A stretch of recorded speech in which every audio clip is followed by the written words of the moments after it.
Good morning. Good morning. Would you please rise in body or spirit and join me in singing our opening hymn, number 389, Gathered Here.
All right, good morning.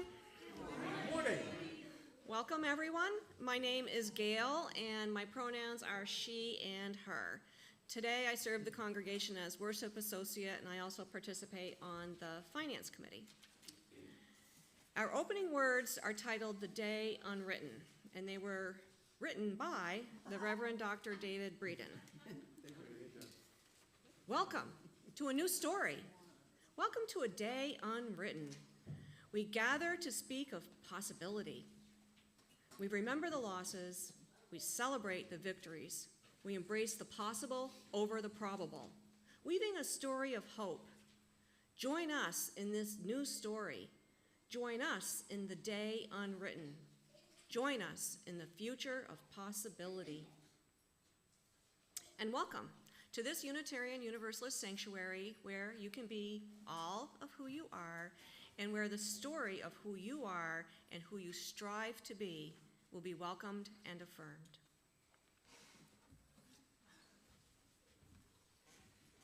Thank you, Gail. In order to build this community, we need love plus connection, and that will lead to spiritual and ethical transformation. This is your community, and so we ask that you please be an active part of it by joining us in the following activities and events. This Wednesday is Creativity Matters, and we will be practicing story by creatively engaging with the I Am From poem, which is in the Creativity Matters packet that I put in the newsletter. I will bring in magazines for collages also so we can illustrate the poem, but if you have pictures of your own that you would like to bring in to help illustrate your I Am From story, please bring them in. And of course, I will put more details in the newsletter that comes out tomorrow around noon. So if you would like to receive the newsletter and you don't already, please make sure that you sign up in our book outside in the hallway. Oh, and by the way, I'm Heather Norby. I'm the Spiritual Life Director for this fantastic congregation. And, well, it's you guys. And I use the pronouns she and her. February 1st, that's next Saturday, Gail is organizing a tour of the African American Heritage Museum in Bartow. This was a part of the service auction, and there are still tickets left. So it's $20, and you can, I think it's in the newsletter. It's in the newsletter, so you can click on the link and pay your $20 and meet Gail in Bartow at the museum. If you don't get the newsletter or you're not online, just talk to Gail after the service and she will help you out. And Gail also is doing the brick fundraiser. So you get to choose your own engraving on a brick that goes outside on our front sidewalk leading up to our door. You can have your name, the name of someone you want to honor, a significant phrase. It's up to you. That is also available online, and there's forms on that stand as you come in the door, the one where you can put in your joys and sorrows. There's lots of information there behind that book, and that's one of them is the brick fundraiser. Another one is the dog party. Which is what? When? I forget. February 22nd. February 22nd is the dog party, and Josh was leading that, so if you want to participate in it, it is lots of fun. Please see Joshua after the service. I would like to give a big thank you to Jen Dean for organizing our town hall last week after service, in which we are combining our thoughts about this congregation and the surrounding community together so that we can write a vision statement. And Jen's doing an awesome job pulling all of our thoughts out of our heads and getting it down on paper. And it's actually really interesting for me to sit in on and to hear. So thank you, Jen, and thank you to everybody who came and participated. We still have another meeting at least, or 2 or 3 maybe, in order to get this together. So if you haven't joined us yet, please be sure to come and add your vision to the community's vision. I'd also like to say thank you to those that came to the Twisted Pine concert, and to Crystal for setting it up here and doing all of the hard work with the sound and the moving the chairs and moving all of this stuff up here. I heard it was a great time, so thank you all for coming out and joining in that. That was also a fundraiser, yes, for UUCL. We raised over $700. Excellent, thank you. Good job. And Helen is she's putting together a book club. It'll be a small group of 6 people for the book, which is also the UUA's shared read. It's called Authentic Selves, Celebrating Trans and Non-Binary People and Their Families.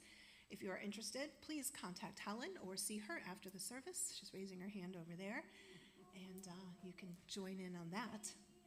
And of course, if it goes over 6 people, Helen's willing to figure out how to do another group.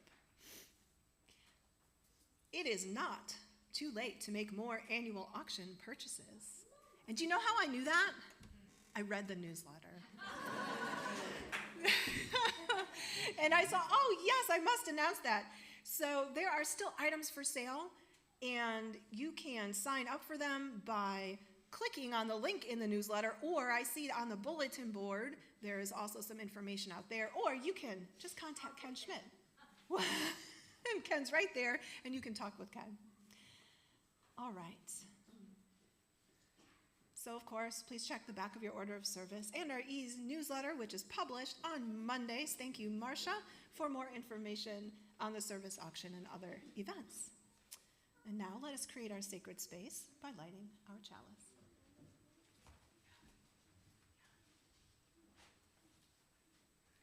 Isabella, would you please light our chalice? Thank you. Oh, maybe people don't know the words to this, right? So I'll just say it. Okay. All right. Our chalice lighting today is actually from the back of the hymnal, number 448. It's called, well, I don't know what it's called. It says, "We gather this hour as people of faith, with joys and sorrows, gifts and needs. We light this beacon of hope, sign of our quest for truth and meaning in celebration of the life we share together." And please rise in body or spirit and let us sing together Spirit of Life, number 123.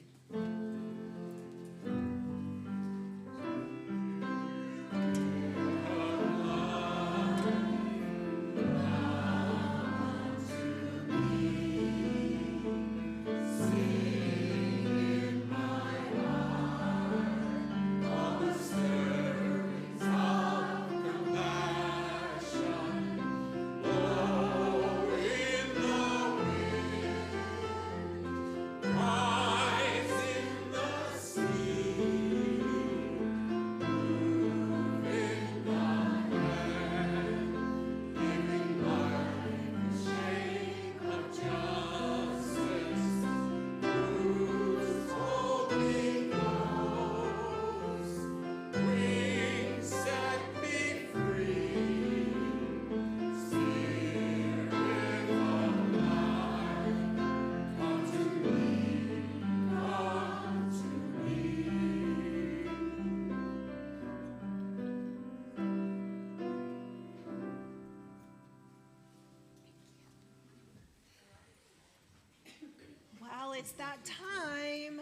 I see they're ready. Will the children and the youth and those young at heart please come forward?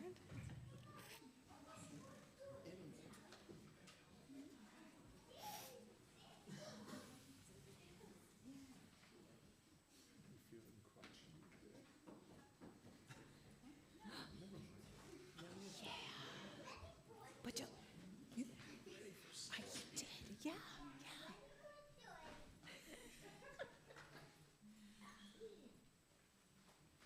Good morning. Oh, it's so nice. So nice to see all of you. You have a ring? Ooh, is that a special ring? How come? Because it fits right there. You got it from somewhere. Oh, and it fits right there on your thumb? He's the Lord of the Rings? Oh my goodness! Are you the Lord of the Rings? Yeah? Whoa, that's cool. I love that. Well, it just so happens we're going to talk about Lord of the Rings today. Do you know what that is? No. You don't know what that is? It's a story. It's a story. Do you like stories? Yeah? You like stories? Okay.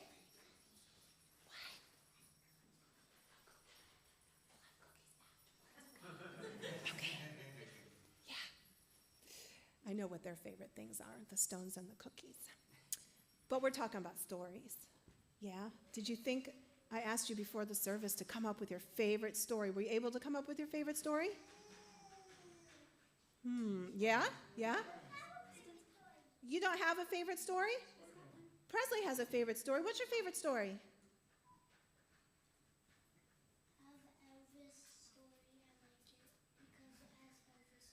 You have an Elvis story.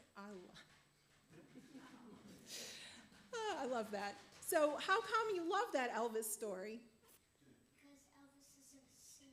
Because Elvis is a singer. And so what does that story about Elvis teach you?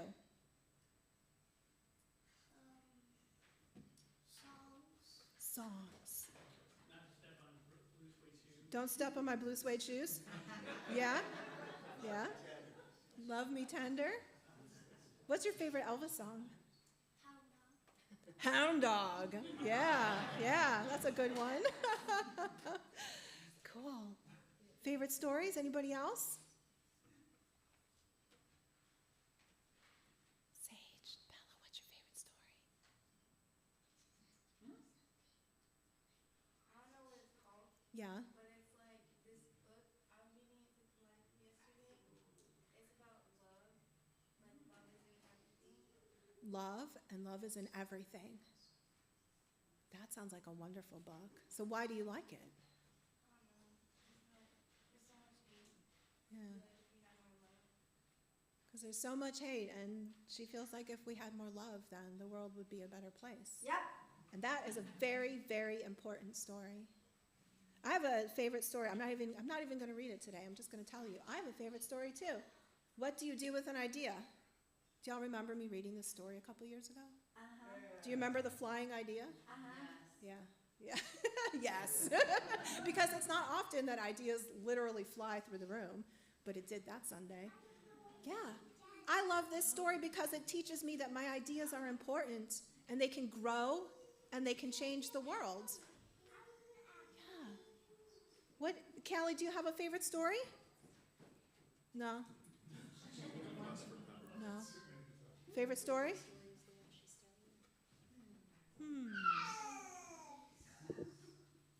Mine's The Wizard of Oz. Oh, The Wizard of Oz, says the voice behind the curtain. It's the crystal behind the curtain. Chronicles of Narnia. Love those books. I read them all when I was young. Your age. Well, why do you love them? Well, they have Action, action in them. mystery, fantasy. Do they teach you anything?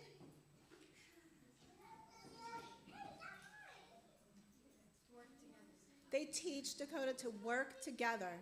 Yeah, I love that. Ellen, what's your favorite story?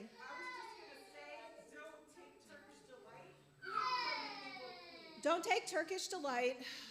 I love Turkish delight. Have you ever had Turkish delight? Yeah, it's pretty good. And does that mean that you will get taken by the evil queen? I don't know. I don't think I did. But that is one of the lessons in the story. Yes? My favorite part is don't curl up next to piles of gold or you might get turned into a dragon. Don't curl up next to piles of gold or you might get turned into a dragon. I don't know. That's not so bad. Yeah. What's that? Check the back of every wardrobe because you never know what might lie behind. That's right. That's right. What's your favorite story? Man of La Mancha. Why? Even in the most horrible prison that was ever imagined, a group of people inspired by a storyteller turns their lives around. A group of people inspired by a storyteller turns their lives around. Isn't that amazing? How stories can really turn our lives around and transform the world. We have any other favorite stories? Go ahead.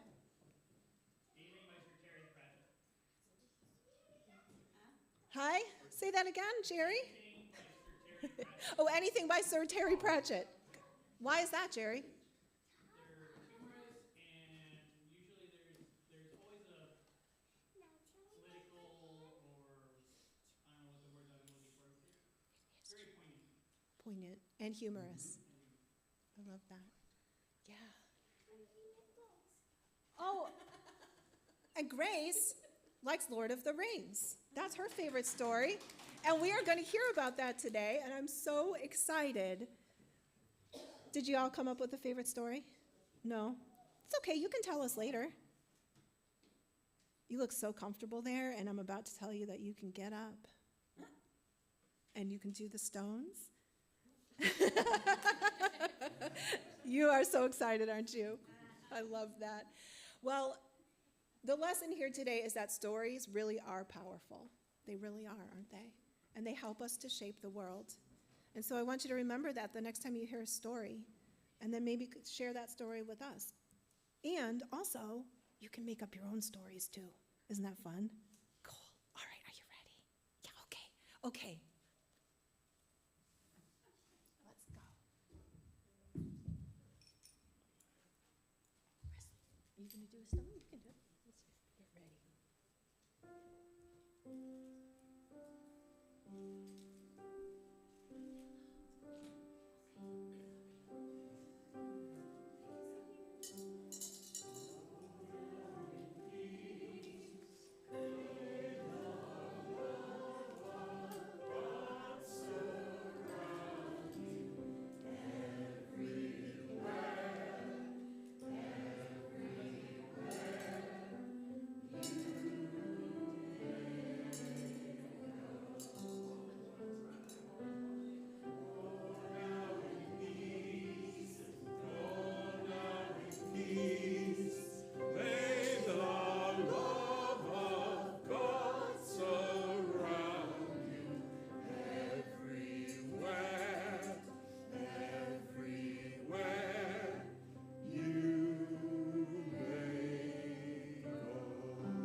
The children.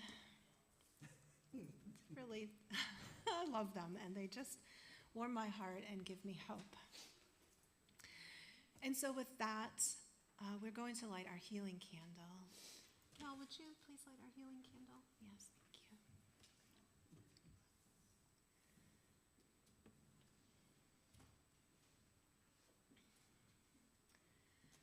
Spirit of life and love, we light this candle today knowing that we are called to this Unitarian Universalist faith because we are people who are moved to heal this world and the deep wounds that we have inflicted upon one another.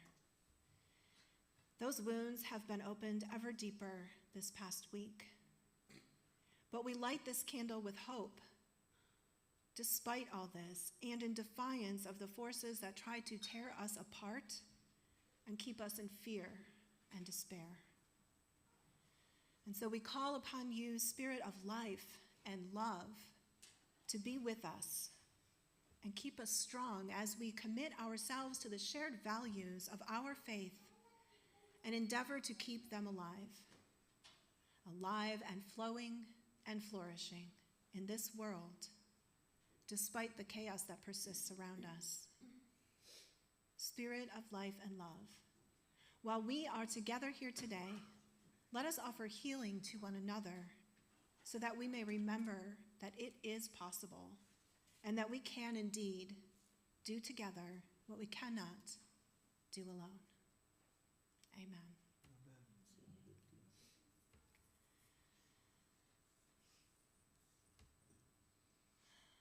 Jerry's favorite author, Terry Pratchett, says, "There's always a story. It's all stories, really. The sun coming up every day is a story.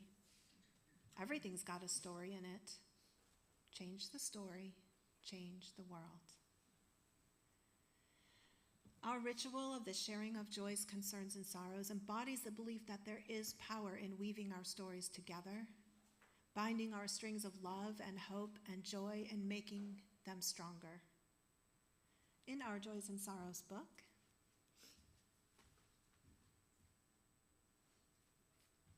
you are able to write any significant joy or sorrow occurring in your life that you would like for the congregation to know. And today I have from Shelby a joy that she is grateful for the UUCL family and sense of community in these times. And the sorrow, she's fearful for her students and navigating a new health diagnosis. Thank you, Shelby, and we are here for you. Thank you. So I invite you to come forward now for our ritual of joys and sorrows. You may take whichever stone or stones feels right to you and drop it in the bowl, connecting to others and feeling the power of being together in this community.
Sandra will put stones in for the folks joining us on Zoom and our streaming services today.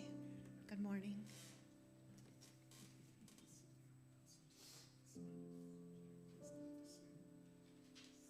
Thank you.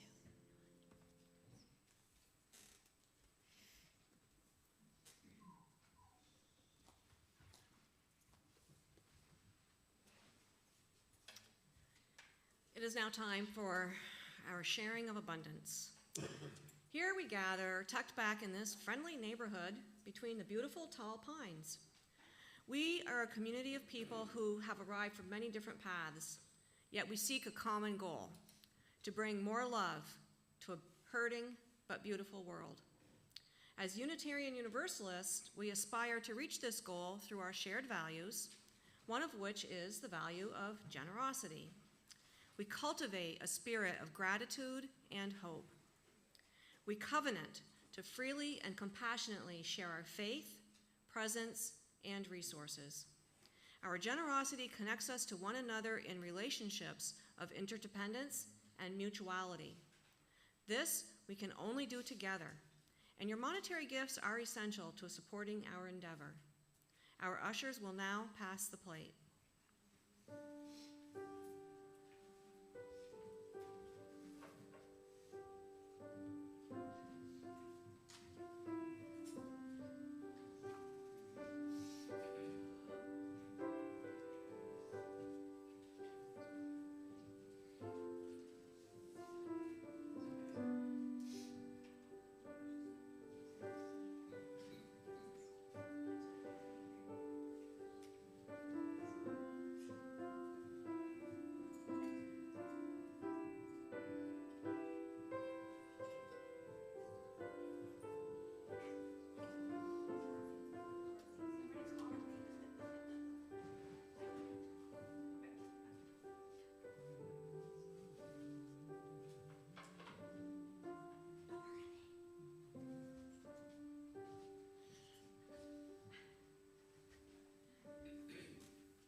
Thank you. Thank you all. So our reading this morning is titled, Today is an Adventure, and it's fitting with our theme of Lord of the Rings. It was written by the Reverend Bob Janice Dillon. Today is an adventure. Each day is an adventure. It begins with the earth turning to reveal the sun, a ball of flames almost 1 million miles across, that we have known throughout our lives, and the lives of every earth creature who has ever lived. The adventure of the day begins with the blood of life flowing through our arteries and capillaries, with the breath of life connecting us with the trees in mutual wonder and uplifting joy. And the day progresses through sorrows and disappointments, snatches of good luck, with 5-year conversations carried on with old friends, and a new hello to the fellow traveler on the sidewalk. Is this not all an adventure, companions?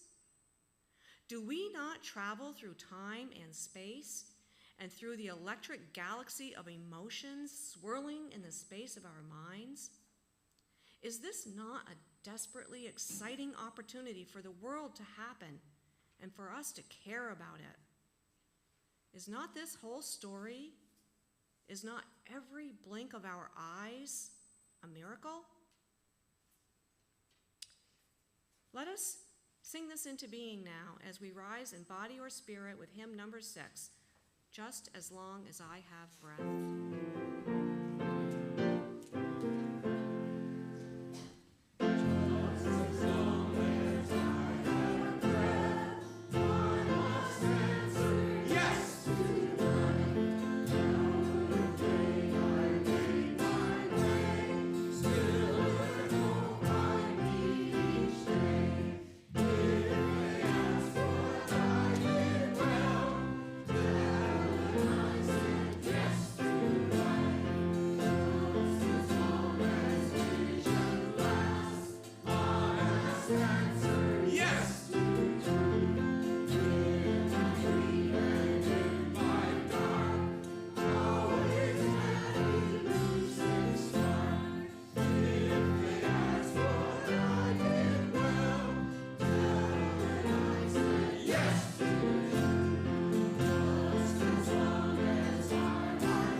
very thrilled today to present Grace Gale, our worship leader. When she found out we were doing the practice of story this month, she was very excited to come talk to you all about her favorite story. And I am very excited to have her talking. So please give a warm welcome to Grace.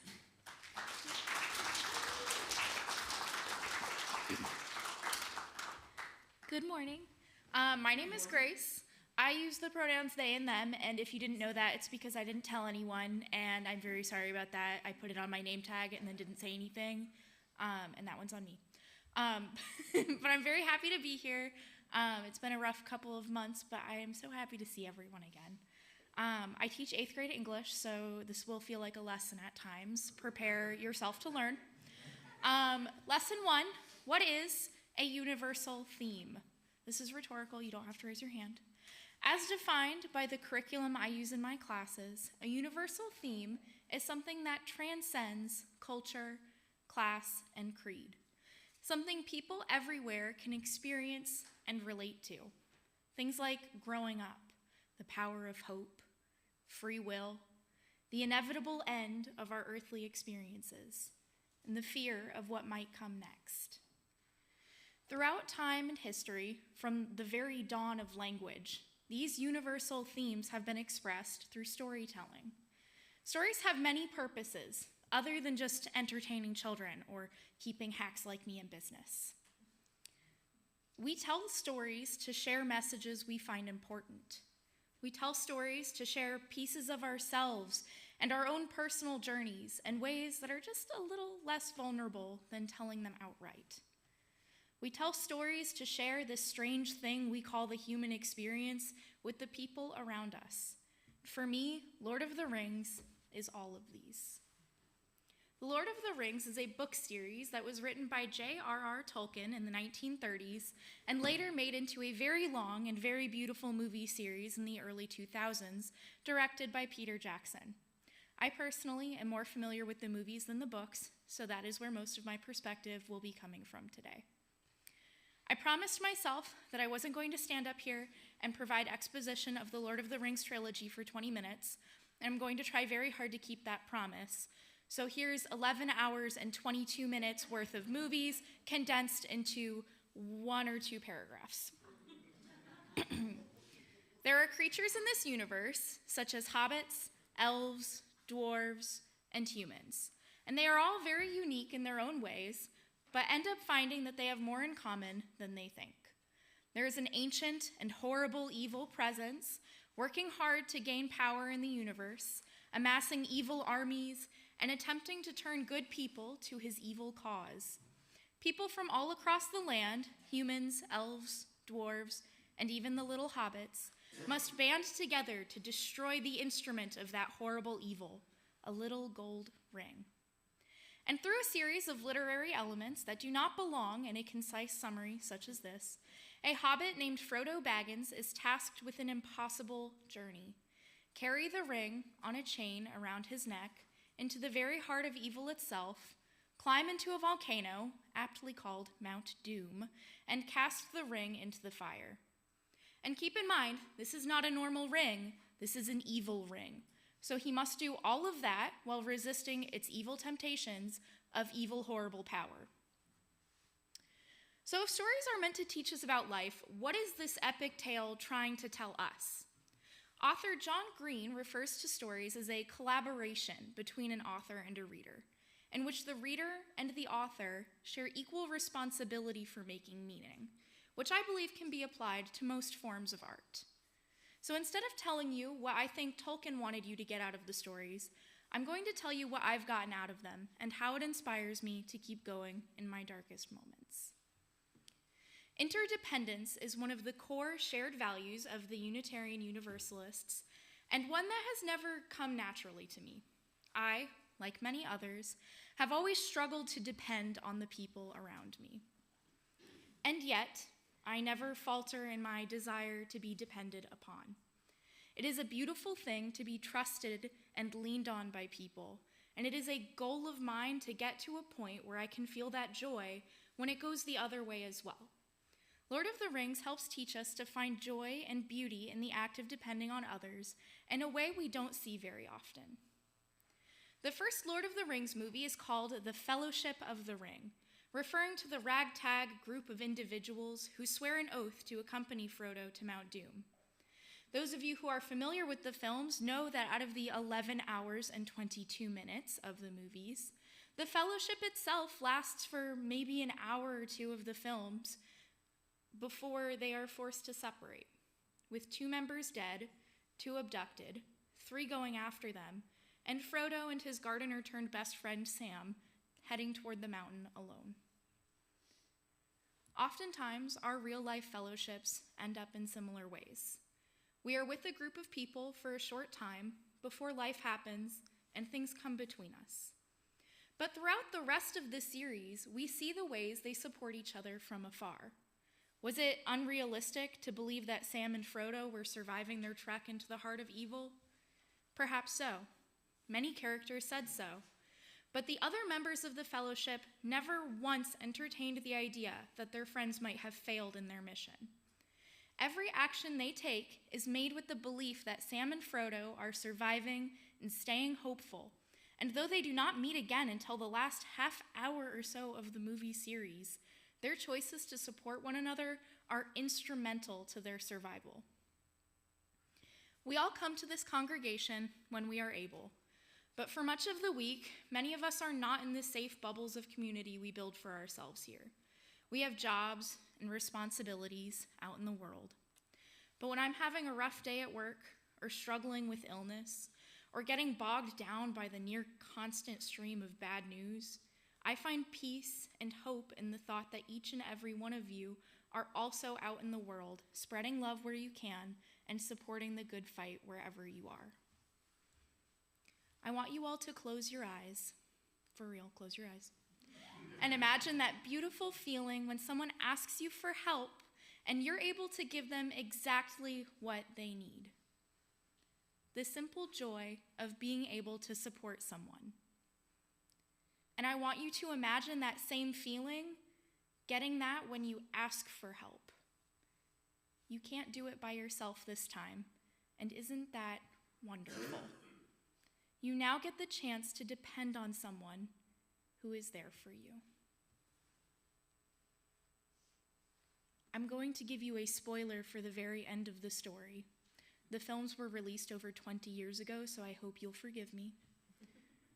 Frodo fails. He and Sam make it to the very end. When Frodo can't continue, Sam carries him up the last bit of the mountain, and they face the lava within. And Frodo, who has been pushed far past his limits, finally succumbs to the evil temptations of the ring and finds himself unable to cast it into the fire. And yet, everything is okay. The ring still ends up destroyed due to Frodo's previous compassion toward another character, Gollum. The fate of the universe was around Frodo's neck, but at the end of the journey, when he couldn't finish the job himself, it was still okay. The world continued. Evil did not prevail. Nobody blamed him or thought of him as weak. Now I'm going to sound a lot like a teacher when I ask you to find a partner if you don't already have one next to you. Everyone has a partner. See some people sitting by themselves. I'll allow groups of 3. Okay, before we start talking with our partners, I want to do a short silent reflection on the following. Close your eyes again. Think of a time when you failed. You didn't throw the ring into the fire. You didn't save the day.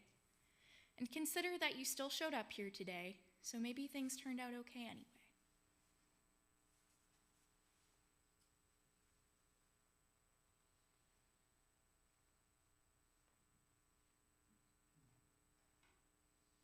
Okay, I want everyone to share that story with their partner. Let them know that it was okay, even if you didn't feel like it was okay at the time. Go ahead, start yapping.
If you can hear me, clap once.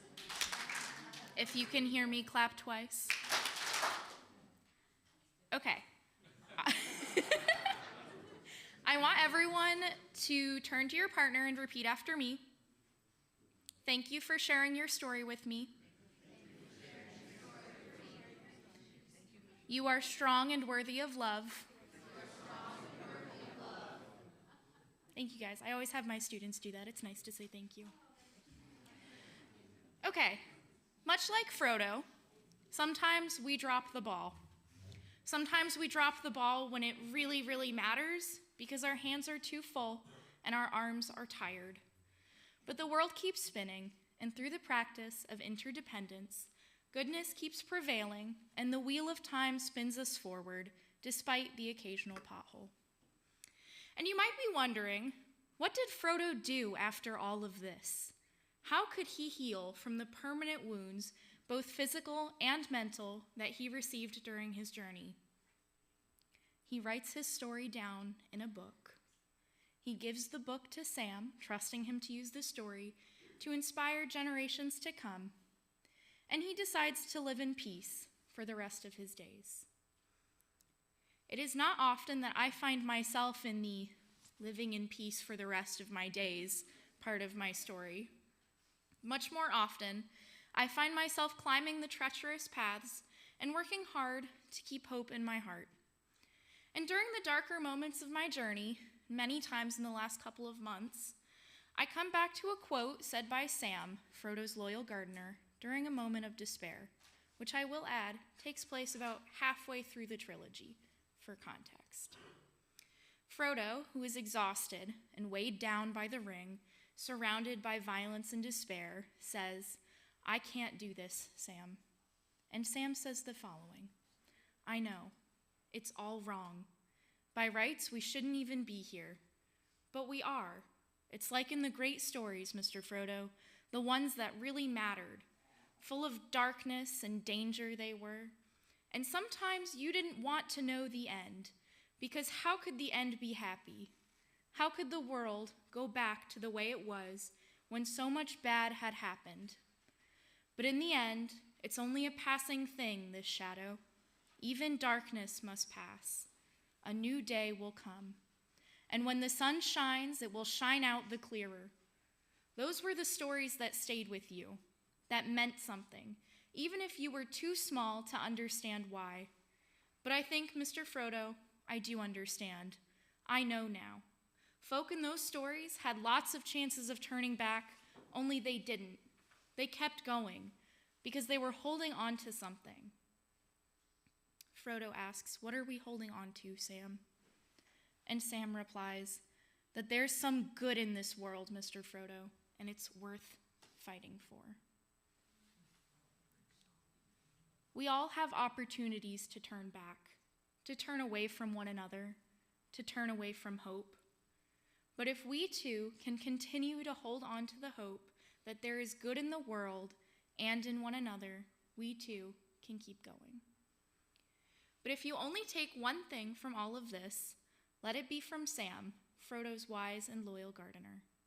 These shadows are just passing things, and there is good in the world worth fighting for.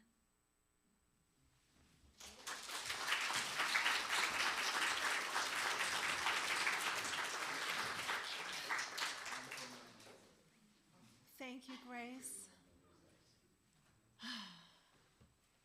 I love that. I just love that you all have inspiring stories to tell and that you can get up here and do that and inspire me as well. So thank you. And also thank you for the cape, because that's fabulous. I'm all about like dressing up. And what's that word, Kino? Sartorially? Dress sartorially? Yeah, something. Thank you. Well, there's a song that Grace mentioned when we were talking about the service that's from the movie that they really wanted us to learn how to sing, and we did. And so we're going to sing it now as sort of a meditative hymn, and Adam is going to lead us We'll sing it twice through. You'll catch on.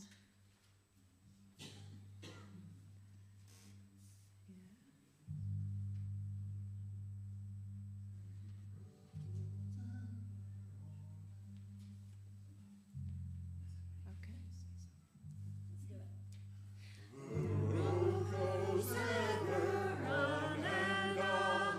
Down from the door where it began, not far ahead the road has gone, and I must follow if I can, pursuing it with eager feet until it joins some larger way, where many paths and errands meet, and whither then I cannot say.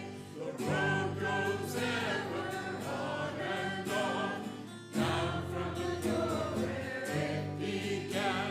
The far ahead the road has gone, and I must follow if I can, pursuing it with eager feet until it joins some larger way, where many paths and errands meet, and whither then I cannot say.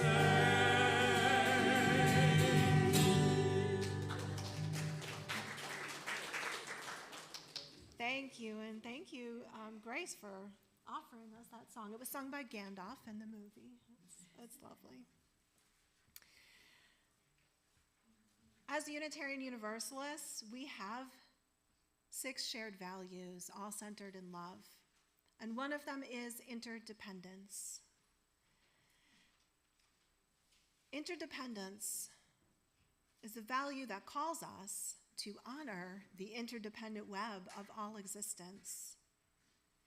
We covenant to cherish Earth and all beings by creating and nurturing relationships of care and respect. With humility and reverence, we acknowledge our place in the great web of life, and we work to repair harm and damaged relationships. And so, what is that good in the world? What is that thing that we are hoping for? Maybe it just is interdependence. Maybe that is the good in the world. That thing that we cannot separate ourselves from, no matter how blind we become to it. We are inextricably linked. And that is a good thing.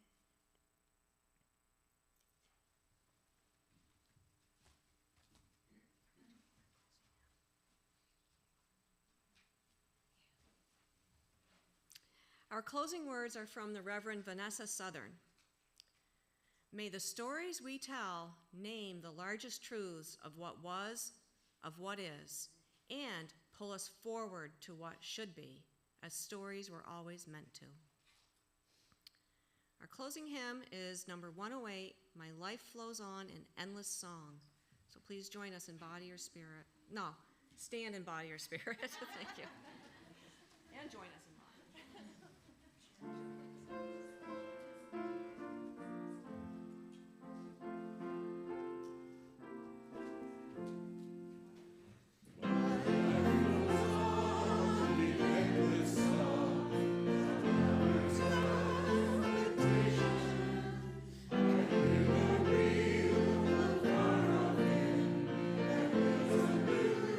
Creation, through all the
We extinguish this chalice, but not the light of truth, the warmth of love, or the fire of commitment. These we carry in our hearts and out into the